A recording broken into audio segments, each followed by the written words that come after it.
사도행전은 성령 행전이라고도 이야기합니다. 또 다른 별칭이겠죠. 그리고 사도행전을 또 누가행전이라고도 이야기합니다.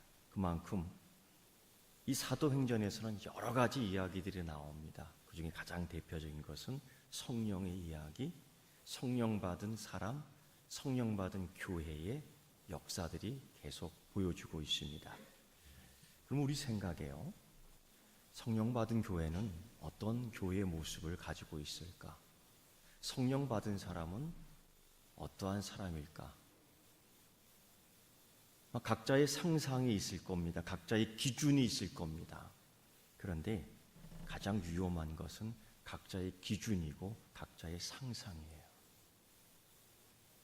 우리는 때로 그런 것들을 통해서 종교적 유희를 즐기려고 하는 사람들이 참 많이 있다는 것입니다. 바로 사도행전 5장의 이야기가 바로 그런 겁니다. 예수의 부활을 목격하고 얼마나 감격했는지요. 부활한 예수를 만지고 부활한 예수와 교제하고 부활한 예수와 식탁의 교제를 나누는데 얼마나 흥분이 되는지 모르겠습니다. 그리고 예수님께서는 하나님 보좌 위로 올라가시며 우리에게 큰 선물을 하나 주셨습니다. 바로 성령이에요. 그 성령을 받은 성령을 받은 우리는 정말 예수님이 하신 일보다도 더 위대한 일을 하겠다는 약속도 받았습니다. 그리고 교회가 점점점 하나님 역사를 이루어가며 커갔습니다. 그런데 느닷없이 갑자기 교회의 성장이 딱 멈춘 거예요. 뜨거웠던 교회요, 성령의 역사가 불길처럼 타오르는 그때에 누군가 찬물을 끼얹은 겁니다. 굉장히 움츠려드는 사건이 있었습니다. 바로 사도행전에서 그 이야기가 5장에 나와요. 두 가지 사건입니다. 하나는 아나니와 삽비라의 비극적인 사건이었고, 또 하나는 교회를, 사도를, 제자들을 계속해서 억압하는 예루살렘 공회의 대제사장, 사두개인, 다른 유대 당파들, 그들의 억압과 협박이었습니다. 교회 안에서의 비극적인 사건, 교회 밖에서의 위협적인 사건, 이 두 사건은 교회를 움츠러들게 합니다. 아니, 교회의 거룩성과 교회의 경건성에 계속 오염을 줍니다. 우리는 지난주 이 아나니와 삽비라의 비극적인 사건을 통해서 좀 더 한번 의문을 가져봅니다. 만약 베드로가 그 잘못된 교인을 덮어주고 부드럽게 다루어줘야 하지 않을까라는 의문을 갖습니다. 그런데 베드로는 직선적으로 그의 잘못을 책망하고 더 심하게 하나님은 그 죄를 용서하지 않고 즉각 처분을 내립니다. 교회가 오히려 움츠러들 것 같아요. 성경의 기록대로 그 사건 속에 그 예루살렘 공동체는 두려워했다고 합니다. 그런데 과연 이 두려움은 예루살렘 공회에 예수님을 비난하는 그들이 주는 협박에서 얻는 두려움과 같은 두려움일까? 아니요. 그것은 하나님을 두려워하는 두려움이에요. 인간의 협박을 두려워하는 두려움이 아니라는 거예요. 교회가 죄를 노골적으로 책망하면 부응하기 어렵다라는 소리를 하는 사람들이 많습니다. 여러분들 그렇게 생각하십니까? 반면에 교회가 이 죄를 덮어주고 부드럽게 다루면서도 죄를 용납함으로 그 거룩함과 경건성이 오염되어 오히려 교회를 무력하게 만드는 일이 허다하다는 거예요. 중요한 것은 이 사도의 행전, 성령의 행전, 교회가 흥황할 바로 그 시점에 이 사건이 터졌을 때에 하나님이 어떻게 처리했는가, 우리는 주목해야 할 것입니다. 가만히 들어온 죄가 한 인간의 죄가 아니라 사단의 공격 방법이었다는 겁니다. 그래서 하나님은 즉각 처분을 하며 교회로 하금 그 경건성과 거룩성을 회복시킨 겁니다. 그리고 나는 또 하나의 사건이 터지는데 교회의 외부적인 핍박입니다. 이걸 통해서 사단은 거룩함을 묶어버리고 경건성을 묶어버려 뒤로 물러나게 하는 방법입니다. 사단은 지금도 이러한 방법들을 택합니다. 교회의 거룩성을, 교회의 경건성을 없애는 게 아니라 오염시키는 거예요. 또 하나의 방법은 교회를 협박하고 위협하고 핍박함으로 말미암아 복음을 묶어버리는 겁니다.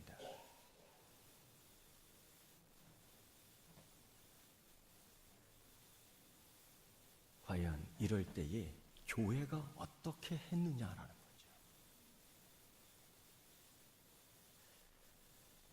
베드로와 그 제자들, 그 사도들은 예루살렘 공의에 예수의 이름, 예수의 능력으로 도무지 전하지도 가르치지 말라는 그들의 협박에 굴복하지 않고 계속해서 복음을 전합니다.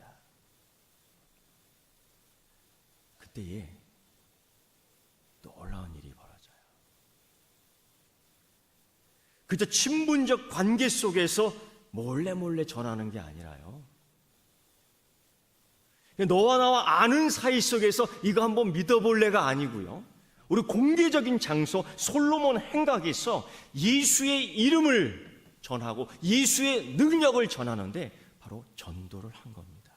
보란 듯이.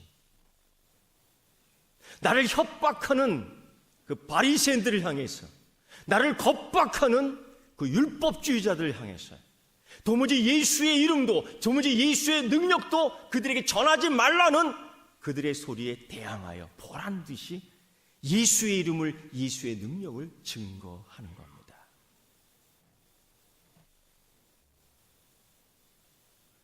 그때 놀라운 일이 발해요. 병으로 사람을 묶어버리고요, 상처로 사람을 묶어버리고요, 억누르고 인간의 삶을 행복하게 만들지 못하는 여러 가지 육체적인, 영혼적인 이런 여러 가지 이유들을 복음으로 다 풀어버립니다. 오늘 우리가 읽은 본문을 보면은 누웠던 사람이 일어나고요, 병든 사람이 회복함을 받고요, 더러운 귀신의 괴로움을 받는 사람이 하나님의 영에 의해 깨끗함을 받습니다. 그런데 이러한 것들을 보며 모두가 즐거워하고 이러한 것들을 보며 모두가 기뻐해야 될 터인데 그렇지 못해요. 죄송한데요, 우리 집사님이 천식 때문에 굉장히 힘들어 하시니까 안내위원들은 물 한 잔을 빨리 갖다 주시기 바랍니다. 죄송해요. 네, 선풍기 에어컨 바람이 사방에서 나오기 때문에 연세 드신 분들이 지금 계속 기침을 하고 있는데 물을 전달해 주시기 바랍니다. 이 사건 속에서 이 공개적인 예수의 증거, 공개적인 예수의 능력은 바로 이런 겁니다. 야고보서 4장 7절 이후의 말씀에 하나님께 복종하라, 사단을 대적하라, 하나님을 가까이 하라는 세 가지의 명령이에요.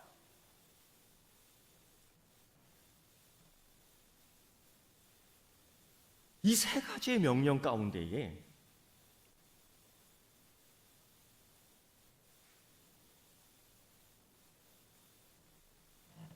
우리가 이 순서들을 한번 잘 살펴볼 필요가 있습니다. 하나님께 복종하라, 사단을 대적하라, 하나님을 가까이 하라. 그런데 하나님께 복종하는 게 무엇입니까? 거룩함을 지키는 겁니다. 레위기 말씀을 통해서 보면요, 하나님이 우리의 거룩함을 강조하고 너희도 거룩하라고 그러는데 어느 정도의 거룩이냐면은 하나님처럼. 어디 우리가 감히 하나님처럼이에요. 그런데 그 거룩함이라는 것이 그 정도예요.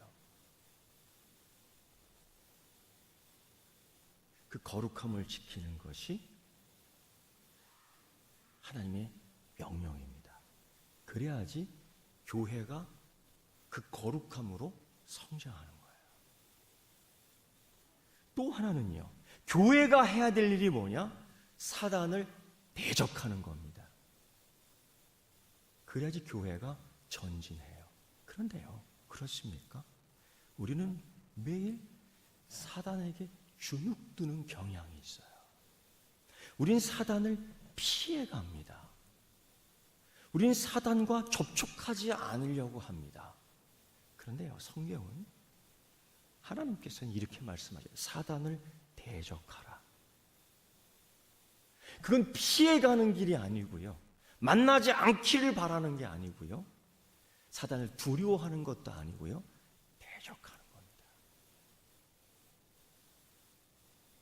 이 사단을 대적하는 걸 통해서 우리가 거룩함을 나타내며 우리의 경건의 모양과 능력이 거기서 나타나는 겁니다. 그런데 어디 그렇습니까? 우린 자꾸 뒤로 물러서요. 오히려 사단과 만나지 않기를 바라요. 오히려 사단과 부닥치지 않기를 바라요. 이렇게 생각하죠. 좀 더 편안한 신앙생활 하기를 바랍니다. 여러분, 신앙적 용어 가운데 영적 싸움이라는 게 있어요. 그 싸움, 행복한 싸움이 있습니까? 다 피곤합니다. 즐거운 싸움이 있습니까? 다 두려울 수 있습니다. 싸움 하면은 자기도 모르게 여기저기 상처가 납니다. 그런데 하나님께서는요, 사단을 대적하라는 거예요. 그러면 사단이 피하리라. 사단을 대적하라. 네가 피하라가 아니에요. 우리가 예수 그리스도의 말씀에 복종하고요, 우리가 예수 그리스도의 이름은 능력에 힘입어요, 우리가 예수의 이름으로 나아가면 사단을 대적하면 사단이 피하는 거지 우리가 피하는 게 아닙니다. 그래서 성령 행전이라고 해요. 그래서 사도 행전이라고 해요. 이 사단의 이야기, 이 사단이 교회를 방해하려는 이야기 속에 성령 행전에, 사도 행전에 나오는 사도들은 앞에서 힘을 다하여 대적했다는 거예요. 그리고 난 후에 하나님을 가까이 하라라고 명령하고 있습니다. 그렇다면 하나님을 또한 가까이 하는 건 무엇이겠습니까? 복음을 공개적으로 증거하고 복음을 공개적으로 가르치는데 예수의 이름이 싫은, 예수의 능력이 싫은 그들이 그 베드로를 또 한 번, 사도들을 또 한 번 잡습니다. 사단의 방법은 그렇게 변하지 않습니다. 사단의 방법은 그렇게 쉽게 변하지 않습니다. 그리스도인을 공격하는 그 스타일은 예나 지금이나 비슷합니다. 모욕을 주고요. 예수님의 옷을 벗기는 걸 보십시오. 얼마나 치욕스러워요. 예수님을 놀리는 걸 보세요. 네가 하나님의 아들이야. 십자가 위에 같이 달린 그 강도한 사람을 통해서 예수님을 놀려요. 네가 진짜 하나님의 아들이야? 천사를 한번 보내보지. 그럴 수 있는 상황이 아님에도 사단은 우리를 그렇게 이용하고 농락하고 조롱합니다. 스타일이 변하지 않아요. 이번에도 또다시 사단의 반복된 영적 공격 스타일인 그들을 묶어버리고 그들을 가둬버리는데 힘으로 하는데 어쩔 수 없지요. 묶이고 잡히고 가둠을 당합니다. 근데 여러분, 그럴 때 우리가 알고 있어야 될 것이 무엇인가 하면요, 복음 증거는 예수의 이름 예수의 능력을 전하는 이 사역은 하나님의 일이라는 거예요. 고로 하나님이 개입합니다. 또다시 개입해요. 하나님께서 모든 일을 주관하신다는, 주장하신다는 사실을 보여주기 위해 이 제자들이 갇힌 감옥을 깨트려 버리고 자유롭게 나오게 합니다. 사단이 묶어놓았던 끈, 사단이 가둬놓았던 이 창살들은 하나님 앞에서 무용지물이라는 것을 알아야 됩니다. 우리를 잠시 동안 불편하게 하고요, 우리를 잠시 동안 주춤거리게 할 수는 있겠지만은 예수의 이름, 예수의 능력은, 복음 증거는 후퇴하지 않습니다. 이게 사도행전이에요. 그리고 하나님이 자유케 한 사도들에게 이렇게 말씀하셔요. 가서 성전에 서서 이 생명의 말씀을 다 백성에게 말하라. 사도행전 5장 20절 말씀입니다. 이제는 너희들의 다락방에서만 기도하고 너희들끼리의 신앙 이야기에 만족하지 말고,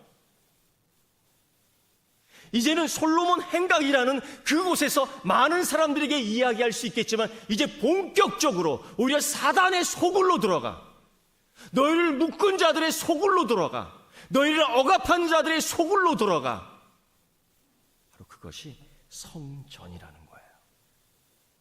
거기까지 들어가 이 생명의 말씀을 다 말하라. 하나님의 명령이 떨어집니다. 이때 제자들은, 사도들은 그 소리를 듣고서 과연 무엇을 생각했을까요? 아, 이거 또다시 감옥에 가갔구나. 세 번째 감옥 들어가는 거예요. 또다시 세 번째 얻어맞겠구나. 과연 그런 생각을 했을까요? 아닙니다. 하나님께서 이러한 명령을 하셨을 때에 그들은 무슨 생각을 했을까요? 다른 방법은 없습니까? 그냥 마가의 다락방이 좋사오니 우리끼리 신앙생활하는 게 좋지 않을까요? 우리끼리 말씀을 좀 나누면 어떨까요? 그런 제자가 없었습니다. 조금 부담스러운데요. 좀 더 제가 신앙 성숙이 된 다음에 하면 안 될까요? 그런 얘기 하지 않았습니다. 그들은 곧이요, 그러니까 주 너희 하나님께 복종하라는 그 말씀에 힘입어 그들은 즉시 성전에 올라가 말씀을 증거합니다. 예수의 능력을 전합니다. 예수의 이름을 정합니다. 그 말씀을 전하고 병자를 고치며 하나님의 역사를 드러냅니다. 이게 전도지요. 이게 하나님께 영광을 드리는 거죠. 이게 거룩함과 경건성의 모양과 능력을 드러내 하나님께 영광 드리는 겁니다. 그런데요, 또 싫어해요. 하나님께 영광 드리는 걸 싫어해요. 예수의 이름을 높이는 걸 싫어해요. 예수의 이름을 전파하는 걸 싫어해요. 누가? 사단이요. 교회의 거룩함을 오염시키고 교회의 능력을 빼앗으려는 이 사단의 전략은 또다시 그들을 협박합니다. 어떻게 하면 이들을 붙잡을 수 있을까? 어떻게 하면 이들을 묶어버릴 수 있을까? 염려하고 근심합니다. 여러분, 사단을 복음으로 근심시킬 수 있다면 근심시키십시오. 우리는 사단으로부터 매일 근심합니까? 하나님은 분명히 사단을 대적하라고 말씀하셨습니다. 사단을 공격하라고 말씀하셨습니다. 언제까지 우리가 사단으로부터 염려를 받고, 언제까지 우리가 사단으로부터 근심함을 받고 매일 사단에게 공격만 당할 겁니까? 야고보서에서는 분명히 이렇게 말씀하셔요. 사단을 대적하라고 말입니다. 사단을 대적하는 방법은 무엇일까? 오늘 사도행전 5장에서는 예수의 이름을 이야기해요. 예수의 능력을 통하여 전하며 가르치는 겁니다. 거기에서 교회의 능력이 나타나고 교회의 거룩함이 보존이 되고 교회의 경건함이, 능력이 나타나는 겁니다. 이 일을 통하여 사단은 근심하는 거예요. 이 일을 통하여 사단은 염려하는 겁니다. 여러분, 교회가 사단을 대적하는 능력이 있기를 축원합니다. 사단에게 염려함을 받는 것이 아니라 사단을 염려시키는 자가 되기를 축복합니다. 그런데요, 사단은 그들을 불러 세워놓고 그렇게 얘기하는 겁니다. 다시는 예수 이름으로 전하지 말라고 했는데, 다시는 예수의 능력으로 전하지 말라고 했는데 어찌 이렇게 하느냐. 다시는 전도하지 말라고 그랬는데 어떻게 너희가 이렇게 하느냐. 이때 베드로가 이렇게 얘기합니다. 사람보다 하나님을 순종하는 것이 더 낫냐? 전도가 잘못된 거냐? 예수의 이름을 전하는 것이 피곤한 거냐? 예수의 능력을 증거하는 것이 잘못된 거냐? 그들은 아무 말을 할 수가 없었어요. 그때 그 공의원들은 이렇게 반응합니다. 그 이야기를 듣고 크게 노하여 사도들을 그냥 죽여버리겠다는 거예요. 죽이면 죽일 수 있습니다. 그들이 죽이고자 하면 죽임을 당할 수밖에 없는 상황, 현실입니다. 그런데 이때에 가말리엘이라는 사도 바울의 스승이기도 했어요. 이 랍비가 이런 얘기를 합니다. 사도들을 그대로 내버려 둡시다. 이 일이 하나님에게서 나온 것이면은 흥할 것이요, 사람에게서 나온 것이면은 곧 소멸될 것이니 그대로 놔둡시다. 느닷없이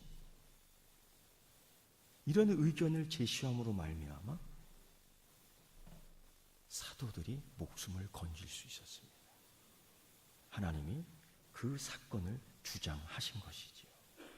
그리고 이 사도들은 그런 위협에도, 그런 협박에도 굴하지 않고, 묶이지 않고, 잡히지 않고 예수의 이름으로 계속해서 증거했던 것입니다. 사랑하는 성도 여러분, 사단에게 여전히 공격당하고 있습니까?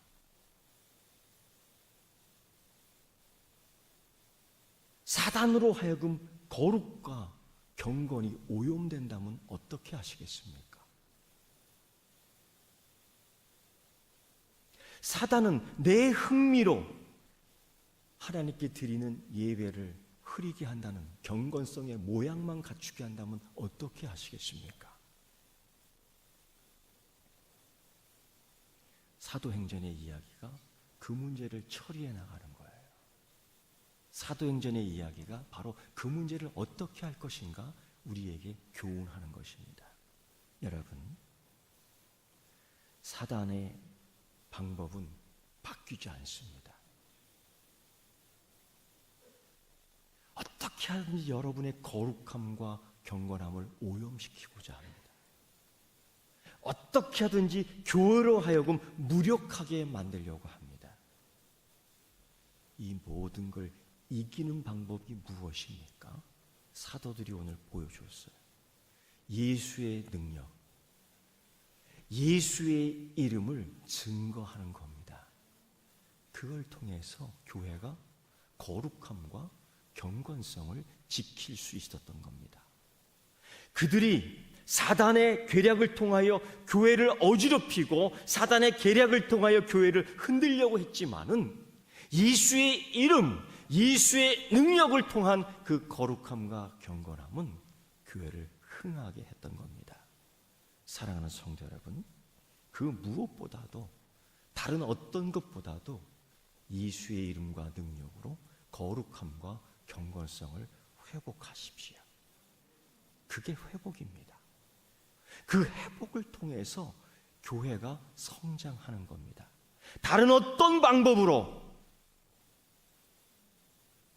다른 어떤 인간적인 계산으로, 다른 어떤 인간적인 관계가 아니라 하나님과의 관계에서 그 거룩함과 경건성을 찾아 교회를 흥황시키는 겁니다. 이게 사도행전의 5장의 이야기입니다. 그 5장의 이야기는 상당히 비극적인 사건으로 결말을 맺고, 그 5장의 이야기는 상당히 핍박의 이야기지만은 끝내 하나님은 승리하신다는 거예요. 하나님은 실패하시지 않는다는 겁니다. 고로 여러분, 우리 주님 예수 그리스도께서 이 땅, 이 세상을 이긴 것처럼 주님 주신 능력과 이름으로 그 거룩과 경건을 찾아 이기는, 사단을 대적하는, 하나님을 가까이 하는, 그리고 제일 먼저 하나님께 복종하는, 그걸 통하여 거룩과 경건을 찾는 여러분 되기를 축복합니다. 기도하겠습니다. 하나님 아버지, 하나님께서 은혜와 은총을 더하여 주시니 감사합니다. 거룩과 경건을 잊어버린 현대 교회에 우리 서귀포 교회가 다시 한번 거룩과 경건을 되찾고자 합니다. 자기 취향에 맞는 교회를 찾는 이 세대에 우리가 하나님께 맞추는 성도가 되게 하며 교인이 되게 하며 자녀가 되게 하옵소서. 하나님을 속이는 자 되지 않게 하여 주옵시고, 사단이 핍박 가운데 주춤하는 성도 되지 않게 하시고, 이제는 사단을 대적하며 하나님을 기쁘게 하는 든든한 교회 되게 하여 주시옵소서.